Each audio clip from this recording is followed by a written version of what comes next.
আসসালামু আলাইকুম। আশা করি সকলেই ভালো আছেন। প্রিয় চাকরি প্রত্যাশী ভাই ও বোনেরা, যারা প্রাথমিক সহকারী শিক্ষক নিয়োগ সার্কুলারে আবেদন করেছেন, তাদের কিন্তু হাতে একেবারেই সময় কম।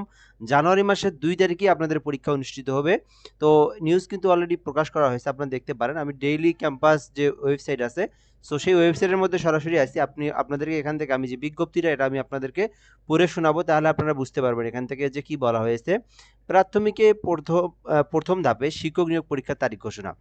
তো অলরেডি কিন্তু এটা ১০ ডিসেম্বরের নিউজ। তো আপনারা এখান থেকে দেখতে পারেন বিষয়টা। প্রাথমিক ও গণশিক্ষা মন্ত্রণালয় সরকারি প্রাথমিক বিদ্যালয়ে সহকারী শিক্ষক নিয়োগের ১ম ধাপের লিখিত পরীক্ষার সময়সূচি জানা গেছে।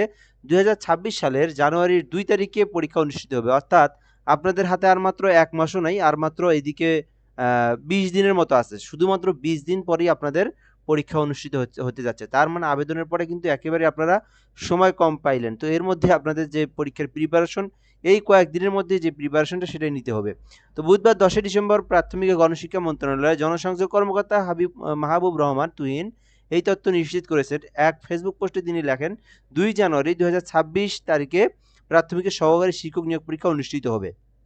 তো এই পরীক্ষা কিন্তু আপনাদের ঢাকাতেই হওয়ার সম্ভাবনা আছে। এর আগে গত ৫ নভেম্বর ১ম ধাপের পরীক্ষা নিয়োগ বিজ্ঞপ্তি প্রকাশ করে প্রাথমিক ও গণশিক্ষা মন্ত্রণালয়। ১ম ধাপের অন্তর্ভুক্ত বিভাগগুলো হলো রাজশাহী, খুলনা, বরিশাল, সিলেট, ময়মনসিংহ ও রংপুর। ২য় ধাপে ঢাকা, চট্টগ্রাম বিভাগের নিয়োগ পরীক্ষায় প্রকাশ করা হয়। এই দুই বিভাগের শূন্যপদ রয়েছে ৪,০০০। তো আপনারা এগুলো জানেন বিষয়গুলো আপনারা।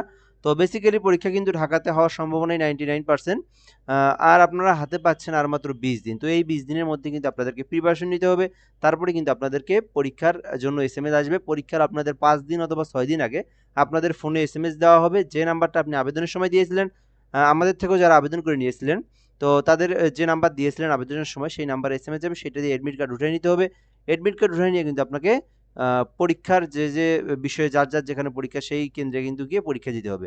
সো এটাই ছিল মূলত বিষয়। তো আমাদের এই চ্যানেলটাতে সাবস্ক্রাইব করে রাখতে পারেন। বাংলাদেশের সকল সরকারি নিউজ এই বিষয়গুলো আমরা আপলোড করে থাকি। Job circular. তো এই চ্যানেলটাতে সাবস্ক্রাইব করে আমাদের সঙ্গে যুক্ত থাকবেন। এরকম যত নিউজগুলো আপনি আমাদের মাধ্যমে পাবেন। এডমিট কার্ড প্রকাশ হওয়ার সঙ্গে আপনারা ভিডিওর মাধ্যমে আপনাদেরকে জানিয়ে দেওয়া হবে ইনশাআল্লাহ। ভিডিওটা এ পর্যন্তই। আসসালামু আলাইকুম।